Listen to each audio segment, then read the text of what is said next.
how did that start with Mortons? Like, how did you get involved in that? This Chili Cookoff is evolved like you wouldn't believe. We're on our 25th year doing it this year. And, wow. And we couldn't do it without sponsors like Strong Roofing, of course. I got to throw a plug in. And Signature Medicare this year. Outstanding. Anybody wants to come on would be great, but it's for a great cause.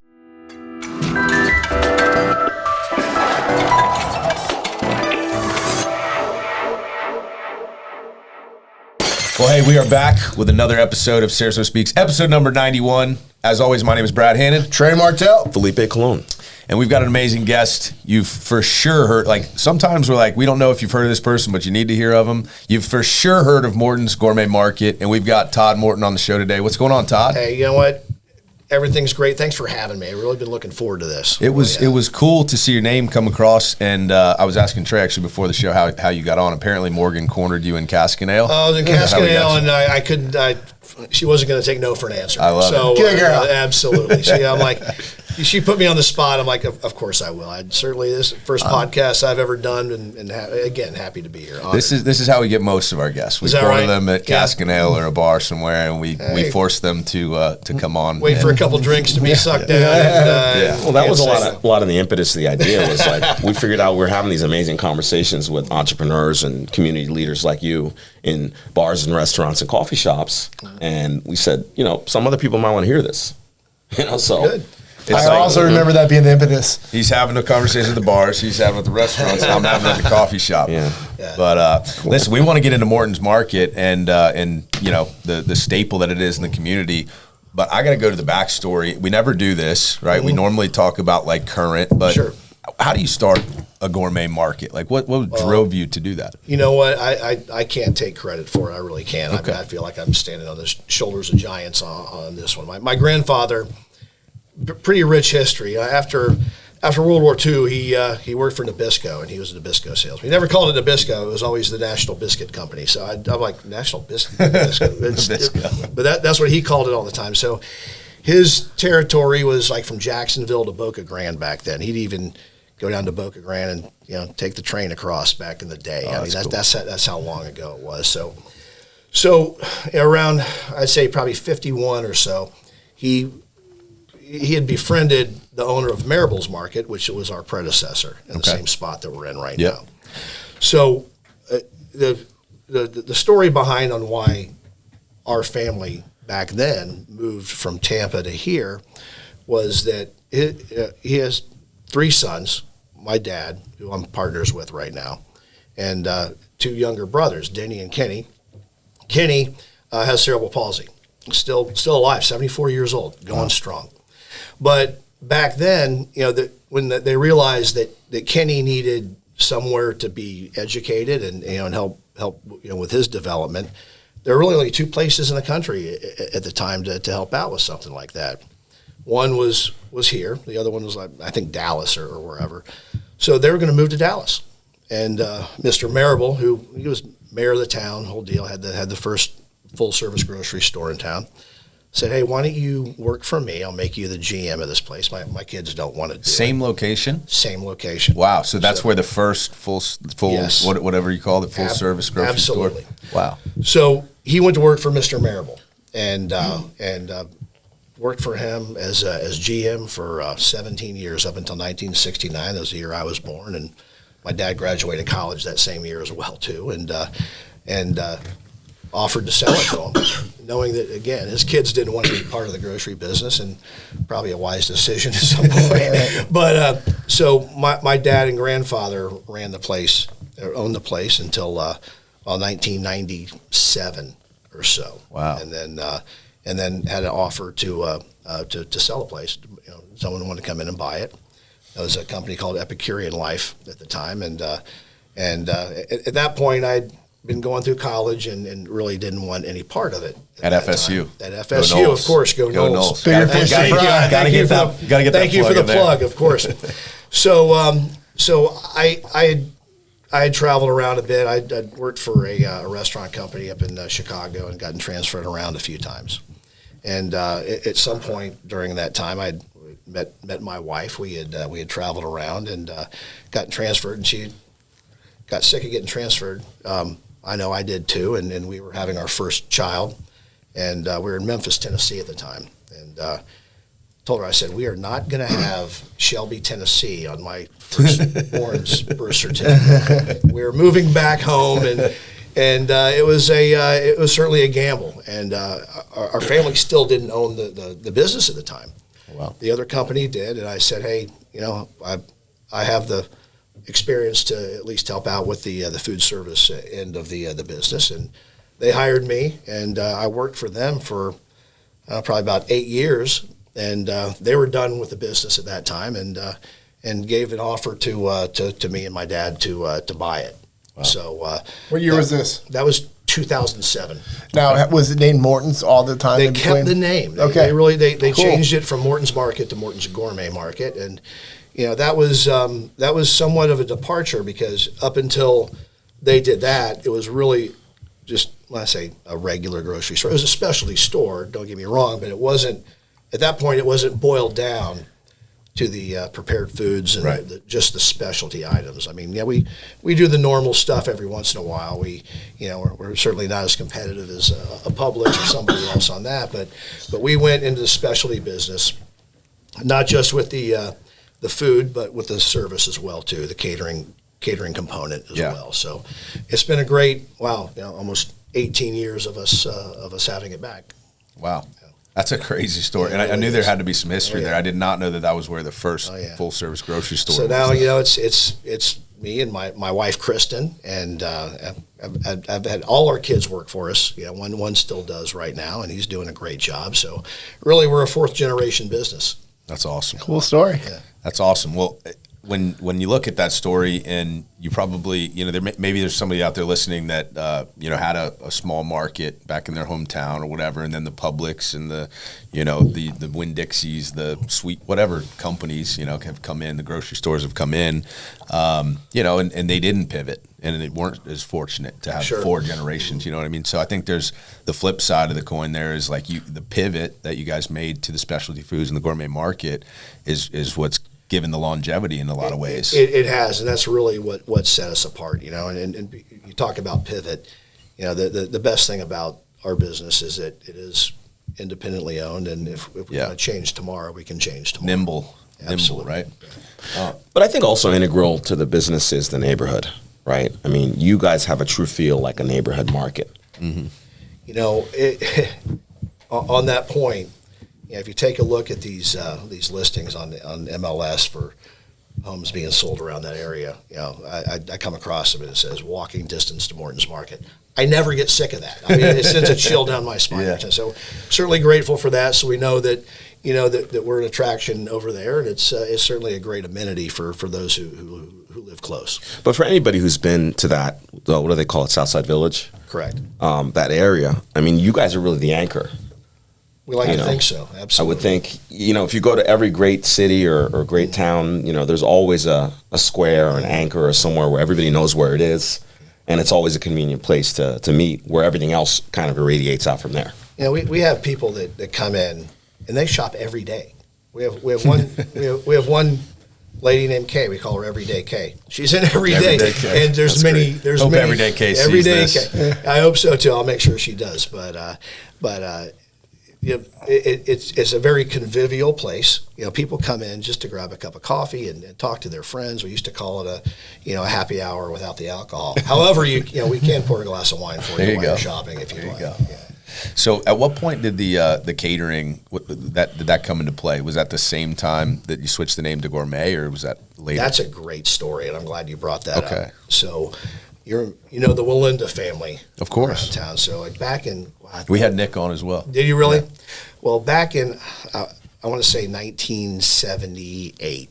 Okay, a couple streets over I think on Arlington was the Walinda house. It still is the Walinda house over there. So they were filming the Carl Walinda story. I've seen the movie years and years ago, and the whole tragedy about them falling off the high wire and all. So the producer came over and talked to my dad at the time and said, "Hey, listen, this caterer that we have for the crew, we really don't like him. Everyone seems to be walking over and eating out of your deli and all this. Can you just can you take over and cater the rest of this film for us? And my grandfather was out of town at the time, and my dad's like, sure, we'll figure that out.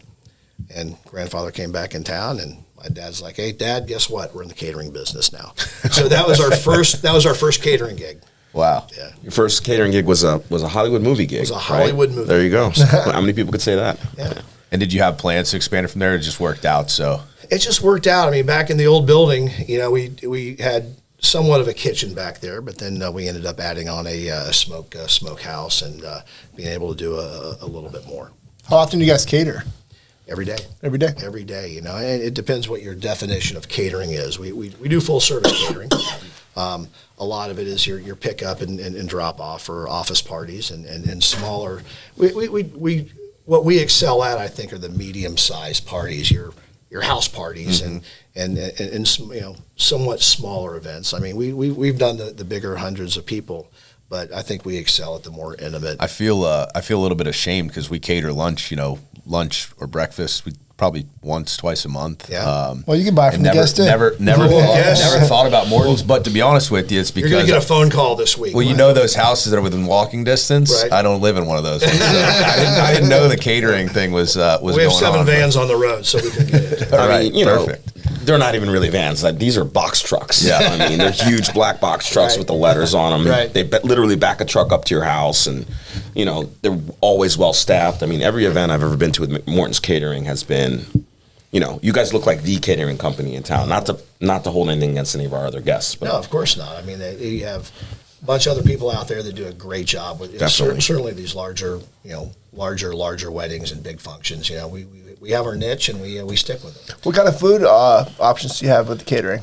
Well, you name it. I mean, we have our market menu that has all of our great salads and trays and entrees and all, but we can do custom menus. We can do pretty much anything that you want. You name it, and our catering director will sit down with you and make it happen. Wow. Gotcha. Do you guys have a budget? Do you spend on advertising for the catering side of it, or specifically for the catering? No. I mean, we get out there.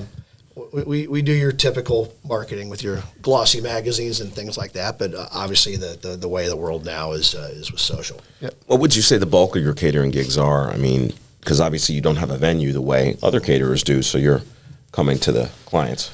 So medium-sized parties, you'd say? Medium-sized parties. mom's birthday party? Your mom's birthday party, and You got mom's birthday party coming up. There you go. we have a lot of grandparents' birthday parties around this town, of course. So when it gets up to the 80, 90, 100s, we're doing a lot of those. So that's Right. just how Good the idea to do something demographics- special at that age, right? Sure, of course. Maybe some soup. So you'd mentioned the everyday K and the everyday shoppers. As somebody who I walk around Sprouts right next door, right, or something like. There's just a different grocery store that you don't go in every day and has different things, right? So a lot of those everyday shoppers, but you guys, to credit to what you guys kind of do, is you have a rotating inventory a lot of times. I feel like there's always a unique selection there. It's not, and other grocery stores do it, I'm sure, but not to the level because of the specialty foods and the gourmet foods. Certainly, we're that place where if you need to find it, and it's a hard thing to find, we have it on the shelves for the most part. And the specialty food business has changed over the years. It's almost a misnomer now because you can go into a lot of other places and they're going to have the same products we do, and unfortunately or fortunately, depending on how you look at it, you can find it online. So we have great buyers that source out some great products, and we'll go to these. It's called the Fancy Food Show. That's the big one in New York. Actual name? It's called the Fancy Food Show.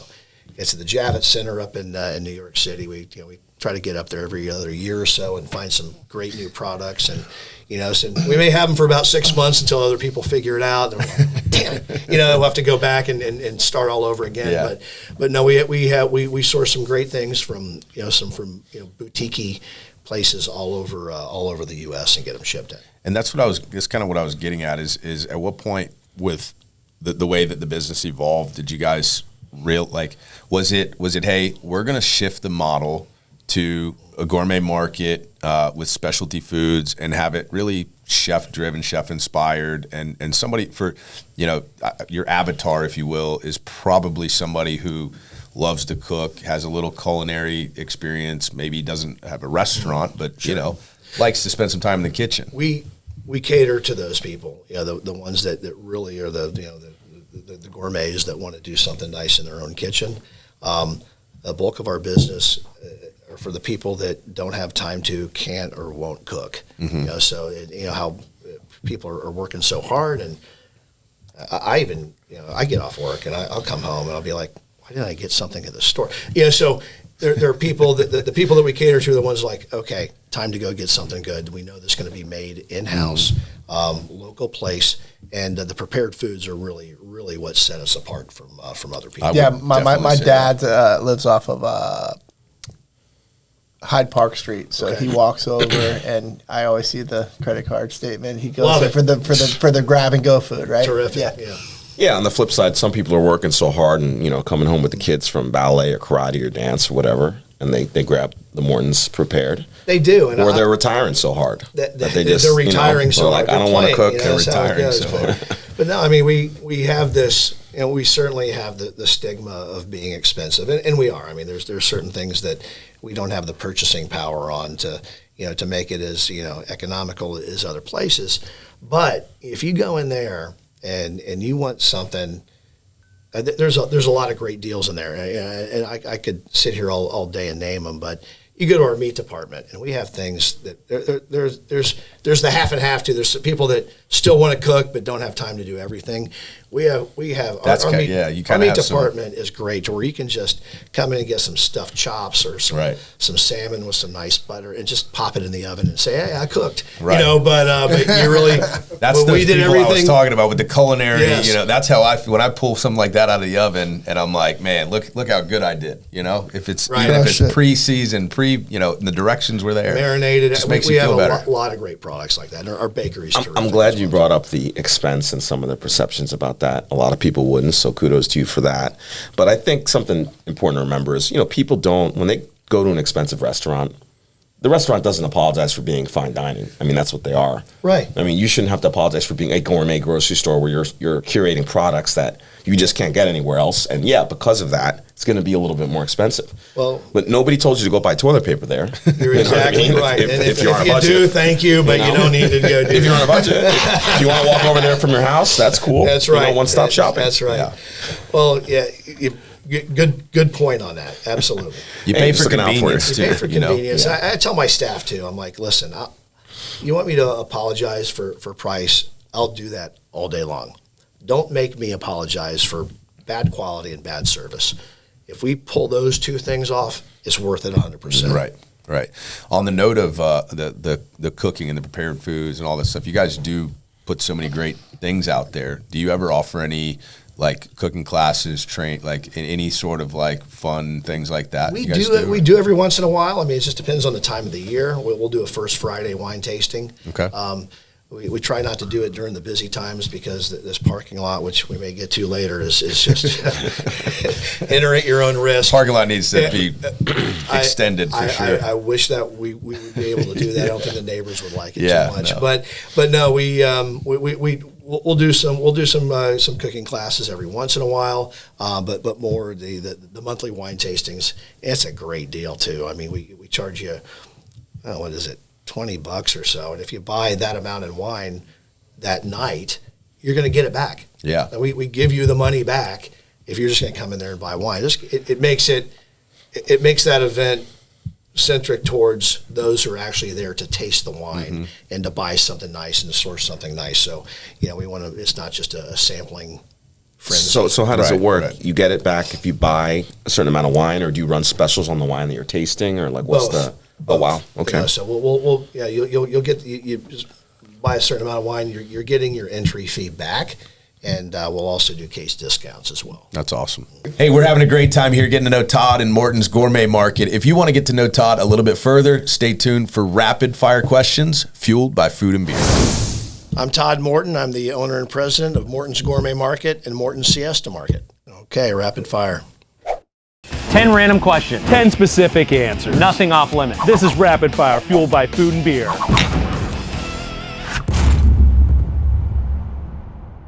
Do you prefer your stone crabs hot or cold? I prefer not to have crabs at all. Cold, 100%. What's your pet peeve? Employees not showing up or showing up late. Either you choose to be at your desk on time from this day forth, or you choose to find yourself another job. If animals could talk, which would be the rudest? Cats. That is rude. That is rude. Stop. Unbelievable. Yeah, absolutely. What do you like more, comedies or action? Action movies. You leave me no other choice, Dinky. I know I can't, but do you think it's possible to fold a fitted sheet? It is, but you can't do it well. I mean, not to my standards anyway. Bring it back to us, fold it another way across, and then flip it over once, twice, and magic! What's the one thing that absolutely belongs on every hamburger? Cheese. What's your favorite roller coaster? And have you ever eaten a cheeseburger when you rode one?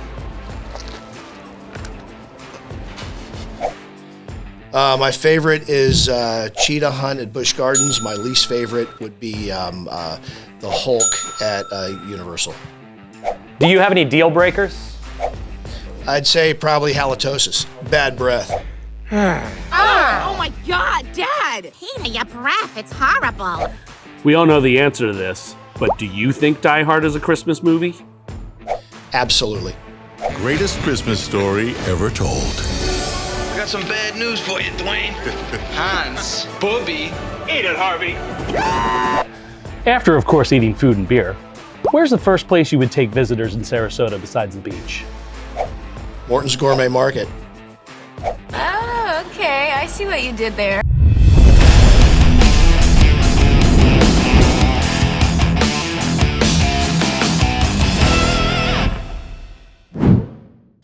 So you got tight constraints with the parking. Can you tell me some crazy stories that resulted from that constraint? I'd like you to parking lot fights. There's been fights. There's been there have been fist fights in the parking lot.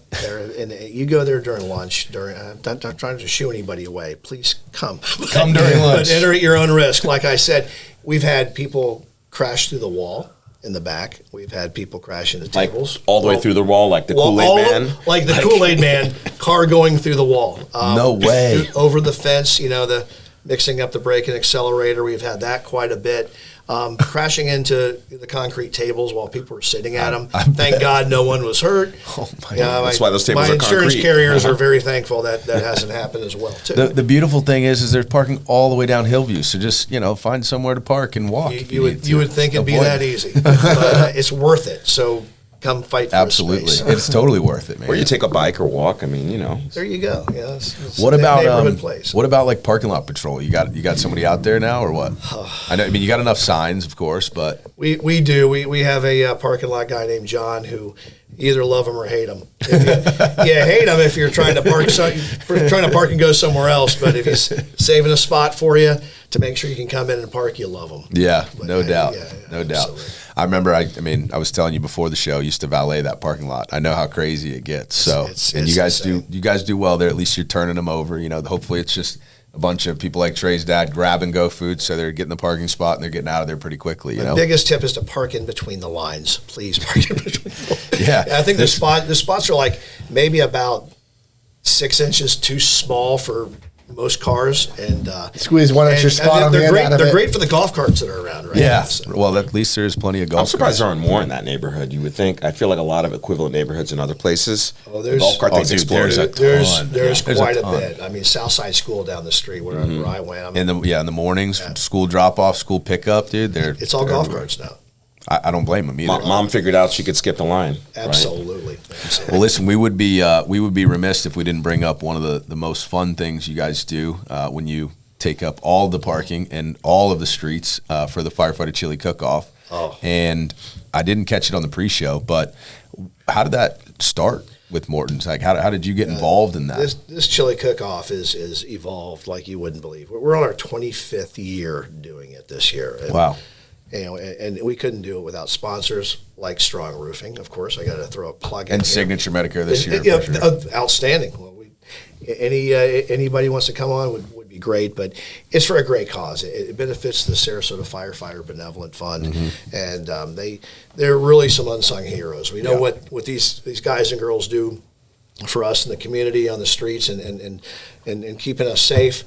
But what they use this fund for, it started out by helping benefit the unfortunate case of a firefighter falling in the line of duty and helping out their family, and whether it's with tuition or any other things for their kids or spouses.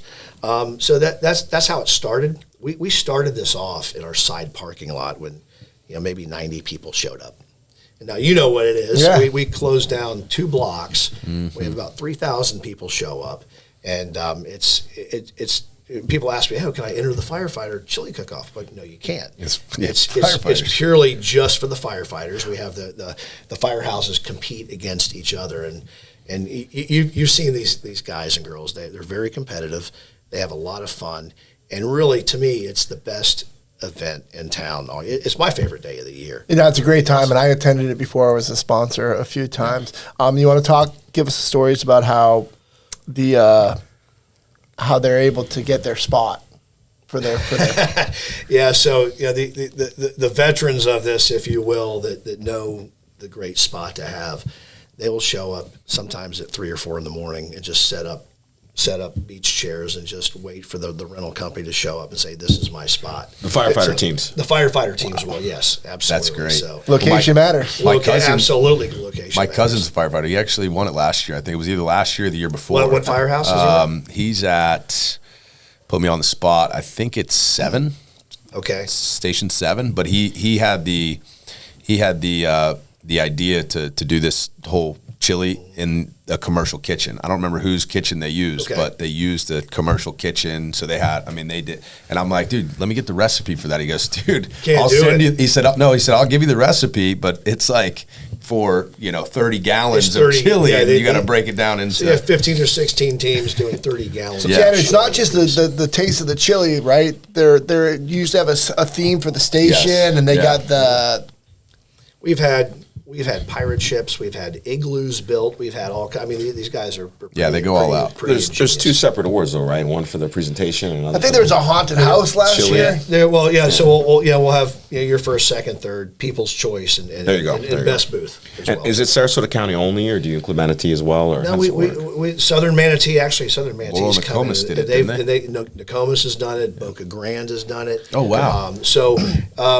Southern Manatee actually they're always hard to beat. I knew Southern Manatee did it. I never knew Boca Grande did it. That's a haul. That's great. We had a police officer sneak in this year too. We did. We do invite the police with the sheriffs and the city police, so they're always welcome to do it as well too. So that creates even more tension and rivalry. Yeah, I asked Morgan, I go, "Hey, what's different about that booth over there, that station?" She's like, "What do you mean?" It was the police. Exactly. They're cops. They got donuts, not chili. This past year, we didn't know if it was going to happen. We went full steam ahead in between the 2 big hurricanes. Oh yeah, I stuck it out. We got drenched. That's why I'm thinking it was the year before last that he won, because I did attend, and I don't know that I attended last year because of everything going. It was crazy time. Of course, we had probably about. Maybe a third to a half the people that showed up, but everyone that showed up had a great time. And, maybe if we would have been able to predict the future on how bad, was it Milton would have been, that we may not have done it. Who knows? But there was a point where like, okay, this is either going to happen or it's not going to happen.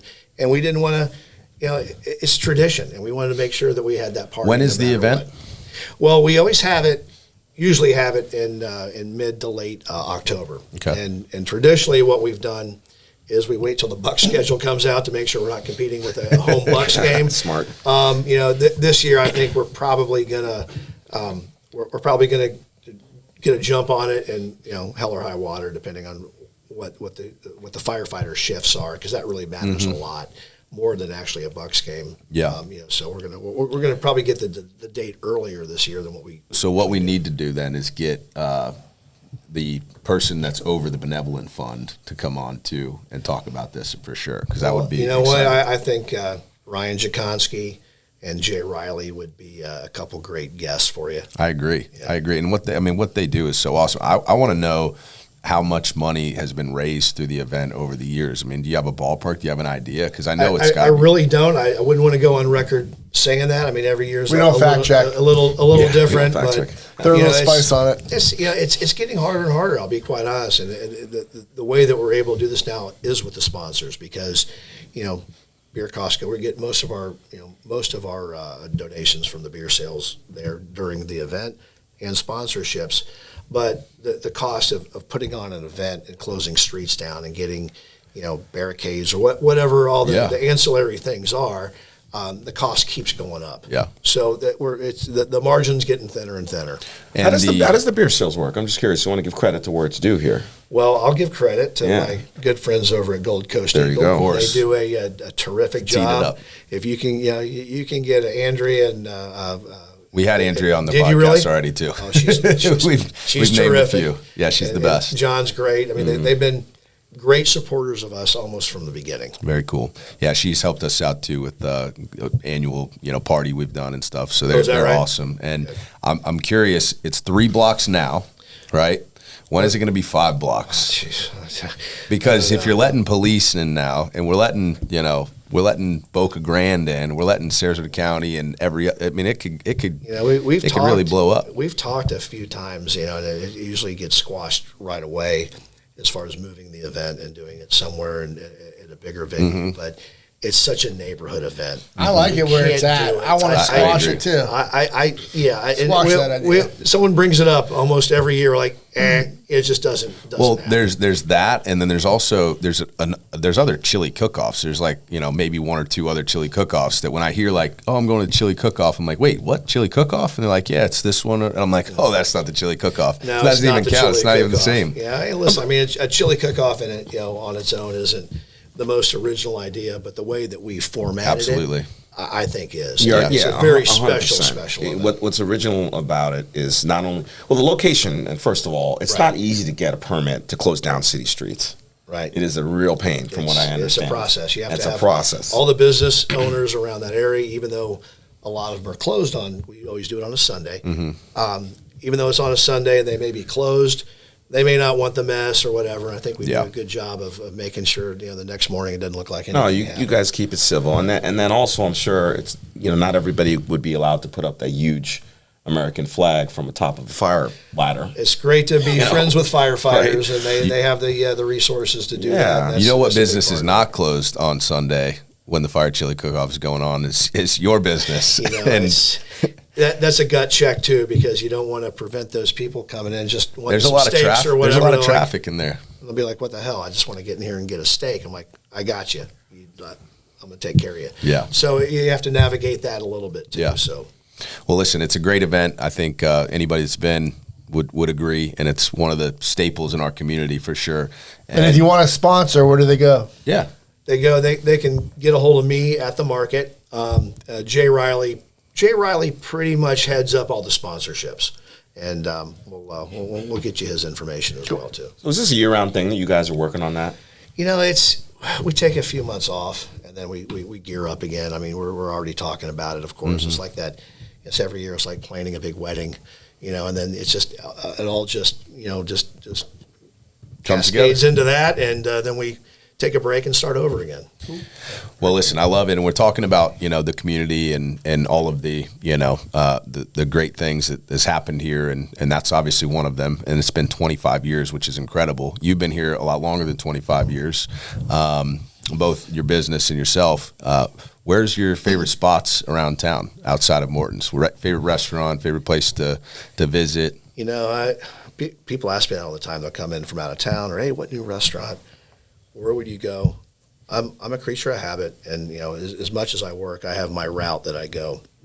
You can usually find me at my evening meeting spot at Gecko's, cask and ale with friends. But I take a lot of my meetings at Gecko's on Hillview. I think that those guys I think that those I know guys, where he's going. Yeah, I think those guys do a great job of consistency and great food and just a great casual place to meet. There's other places I go, don't get me wrong, but those are the ones that I would certainly want to plug. Because you got to shout out your fellow Hillview people. Absolutely, and they're a great part of the community as well too. They give back. I'm envious of how much they give back to the community. No, we love us some geckos, and in fact, when we were formatting the idea for Sarasota SpeaX a few years back, we met at Geckos to discuss the initial podcast idea. They're sponsored the Chili Cookoff as well too, of course. Good people. You got to put us in touch with someone over there to get them on the show. Yeah, that would be. I love geckos. They just opened the where Mandeville was, right? It was the Geckos. It's called Lefties Geckos now, which Casaneo. actually Lefties. Going there tomorrow night to meet some friends have before you been the yet? ZZ Top concert. I'm sure you've been. Yes, went there for the 2 opening nights, and great operation, great build out over there. So if you can get over there, they changed it up quite a bit with the outside seating and all that. We were what there. Is the theme of the restaurant? It's an oyster bar. Yeah, it's named after Chip's dog. Yeah, it's exactly right. I thought it was Phil Mickelson. I know those guys relatively well, so if you want to get them on, we should talk about it for sure. Well, you are part of the podcast. You probably just reach out to them directly, Phil. What do you think? Who would you recommend for us to have on from Geckos or from the whole group? What do you think? Their marketing director. Who's your favorite? Their marketing guy is pretty. Well, the thing is, you have Geckos, Lefties. They're 2 different companies now. Mm-hmm. Mike Quillen is part of them, of course, and he has people on both sides of that. And Mike Gowan's his partner in Geckos, and then John LaCivita and Dave Sessions as partners in the guys over from the construction company. Exactly. Yeah. We'll get him on. Get him on, Felipe. Let's go. Or throw down this Chip Let's White. go. And Chip would be terrific at this table as well too. I think so. Well, listen, nobody actually that we've had on is probably more experienced in this next category than he is because he's been driving to work every day for however many years, right? So I'll pass it over to Trey. Dominator Law and Trey Martel want to know, what are your thoughts on roundabouts? Do you love them? Do you hate them? Do you want to see more pop up? I like them when I. You need one in your parking lot. You know what? We actually they wanted to put one at Hillview and Osprey one time, and that was back when Osprey was getting worked on. I mean, it was just ad nauseum. They were working on redoing the plumbing down Osprey. They were shutting down the street. And it was during the recession. We had just bought the store. Oh man! Did that have anything to do with the lift pump at the end of the? Yes, absolutely it did. Yeah, that was a boondoggle. It was a boondoggle. It was a boondoggle. That's an understatement. Boondoggle. So they kept shutting the street down. I'm like, listen, we're in a recession right now. So we fought against the roundabout at that spot at Hillview and Osprey. There's times where I'm trying to cross that street where I'm like, it might be nice to have it now. So I have mixed emotions on them. Yeah, so you would have gotten like an OG roundabout, like 2010. That would have been one of the first 2 or 3 in Sarasota. Gosh, you missed an opportunity. I know. I propose that we do put that roundabout there, and we make the construction super fast so it doesn't cause one issues. By our house, and we name it the Sarasota SpeaX Roundabout. Yeah, they may be looking for sponsors, but no, I'd say the biggest issue for us would be that we have these 52-foot tractor trailers come in, getting us supplies in product or whatever else. That's a tight area. So they already have to run over the one at Laurent down there, right by Gecko. Yeah, because they can't make that turn, so they just hop the curb. Just clip it. Clip it, take out a plan or two. No one saw anything. Right. Speaking of the parking lot stories, I never even thought about that. The semi trucks that deliver to you. Any crazy things happen there? Well, you have these guys come in and they'll block customers in, and they come and yell at us. And unfortunately, we don't. There's a lot of our vendors we can say you can't show up between here and here, but a lot of the common carriers are like either you want this, brother, either you want this or you don't want it. I'm leaving town. Like, all right, come on in. Yeah, fine. So customers get blocked in by the semis. Certainly. Yeah, I know. So you have to. And they get mad and they say, "I'm never shopping here again." You're like, "Okay, see you next week." Yeah, you're exactly right. That's the kind of place. Everyday K, just chill. Every day, the deal. Everyday K walk. So if you shop at Mortons, where else are you going? If that's what you want, that's the only place to get it. Exactly. It's true. I'm sure you guys don't take that for granted, but I head over there right after this podcast. I certainly try not to. I mean, I'm grateful for any sales that we get, and I like to think that the whole staff and the family were very humble about that too. So I'm gonna make it my mission to bring on 5 more sponsors for. I love it. The Chili Cookoff. There you go. I feel like that's not even an easy event to sponsor, because I feel like it should fill up fast. You know what I mean? Like it fills up. There's some work to do, and it is only one day, if you will. Not only one day. It's really a 3-hour event, even though it takes a long time to set up. Right. But I think that we do a good job of getting out there before the event and going on the news and putting social out on that too. So I think, as a sponsor, you do get your bang for the buck on it. Oh, for sure. I mean, it's a great service to the community. We always have to remember why we raise the money for these events, and it's for these firefighters, and they're kind of our own modern day real life heroes. Right. Not just the stuff you see on TV with fires, but grandma fell, or whatever. There's all sorts of little health issues that these are the people who are on the front lines of this every day. They are terrific. It's a great way to show Not appreciation. to mention, I'm a failed firefighter, so I went to fire school and EMT school and just never finished.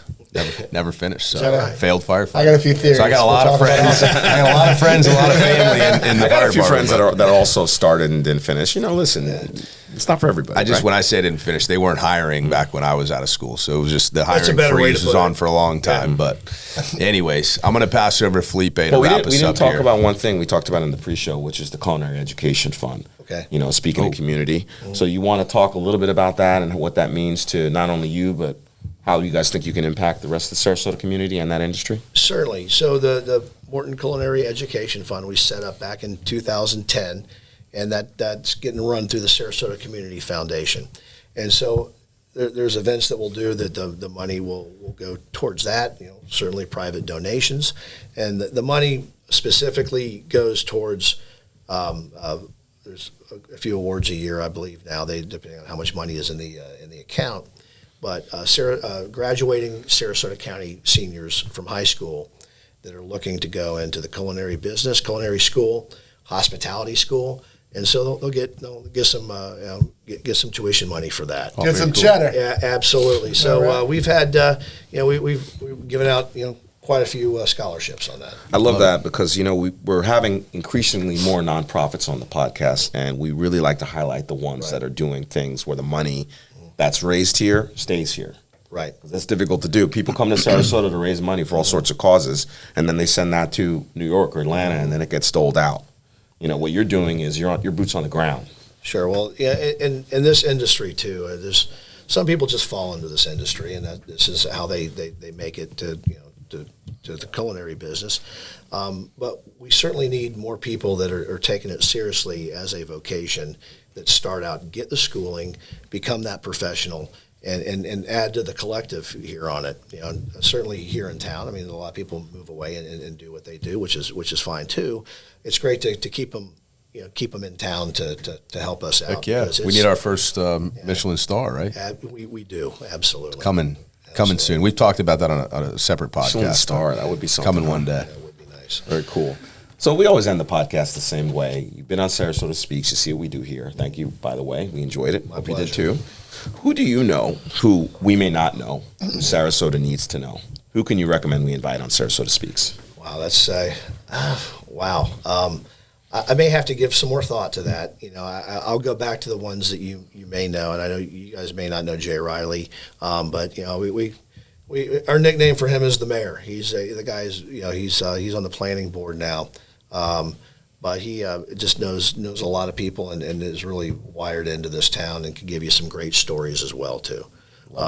As far as people that you guys may not know, I may have to get back to you on that and search my memory. We do know a lot a lot of people, so it's kind of tough. But the Jay Riley and then the Chip or the Geckos. There may be some people out on. I'm newly on this Siesta Key Chamber of Commerce board, and I think we have a heavy lift out there trying to get Siesta Key back to where it really needs to be after these hurricanes, and not just even because of the hurricanes. I think there's some things that the county should be doing to help the key out there. I mean, it really produces a lot of income for the for the county, and there may be some people there that you'd want to talk to, just to kind of get the scope of what's going on out there.